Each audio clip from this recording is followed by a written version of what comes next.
সর্বজনীন পেনশনের প্রত্যয় স্কিমকে বৈষম্যমূলক আখ্যা দিয়ে এটি প্রত্যাহারের দাবিতে রোববার পূর্ণ দিবস কর্মবিরতি পালন করেছেন দেশের সব সরকারি বিশ্ববিদ্যালয়ের শিক্ষকরা। পাশাপাশি কর্মকর্তা কর্মচারীরাও কর্মবিরতি পালন করেছেন।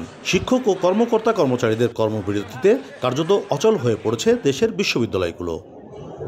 দাবি আদায়ে সোমবার থেকে অনির্দিষ্টকালের জন্য সর্বাত্মক কর্মবিরতিতে যাচ্ছেন দেশের সব বিশ্ববিদ্যালয়ের শিক্ষকরা।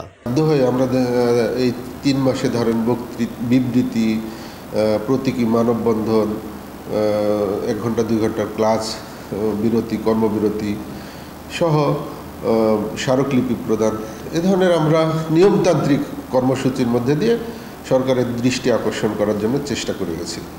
কিন্তু দুঃখজনক হলেও সত্য যে আজকে পর্যন্ত আমাদের সাথে অফিসিয়ালি কোনো পক্ষ যোগাযোগ করে নাই। ফলে এখন শিক্ষক সমিতি সমূহ এবং বাংলাদেশ বিশ্ববিদ্যালয় শিক্ষক সমিতি ফেডারেশন সকলে একমত হয়ে কালকে থেকে সর্বাত্মক কর্মবিরতিতে যাচ্ছেন। অবসরোত্তর পেনশন সুবিধা নিয়ে সরকারের নতুন সিদ্ধান্তে ক্ষুব্ধ দেশের পাবলিক বিশ্ববিদ্যালয়ের শিক্ষকরা। অর্থ মন্ত্রণালয়ের প্রজ্ঞাপন জারির পর থেকেই আন্দোলনে নেমেছেন তারা।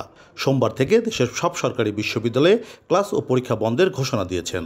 আমার তো ওখানে অন্তর্ভুক্ত হওয়ার কথা না, কোথা থেকে হঠাৎ করে আসলো এটা অবশ্যই একটা ষড়যন্ত্রমূলক আমার কাছে মনে হয়েছে। কারণ ষড়যন্ত্রকারীরা থেমে নাই, ওরা ষড়যন্ত্র করতে থাকবে এবং এটা অবশ্যই আমাদের বিশ্ববিদ্যালয়ের শিক্ষকদের উপর আঘাত এবং এটা জাতির মেরুদণ্ডের উপর আঘাত।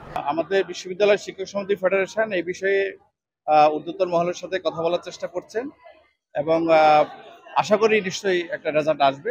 সরকারি কর্মকর্তা কর্মচারীদের এই প্রজ্ঞাপনের আওতায় না এনে বৈষম্য করা হয়েছে দাবি শিক্ষকদের। এ ধরনের সিদ্ধান্ত বিশ্ববিদ্যালয় শিক্ষকদের সরকারের মুখোমুখি দাঁড় করাবে বলছেন শিক্ষক নেতারা। সরকারের মধ্যে ঘাপটি মেরে থাকা আমলা গোষ্ঠী বলতে যারা আমরা বুঝি বা কিছু ব্যবসায়ী গোষ্ঠী, তারা শিক্ষকদেরকে এক প্রকারের বাধ্য করেছে এই ধরনের কর্মকাণ্ড গ্রহণ করতে।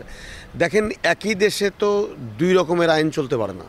এটা সম্ভবত সংবিধানের পরিপন্থী একটি বিষয়। জানেন, পাবলিক ইউনিভার্সিটির শিক্ষকদের বয়স 65 ইয়ার্স চাকরির বয়স, সেখানে 60 থেকে ওটা কার্যকর হবে।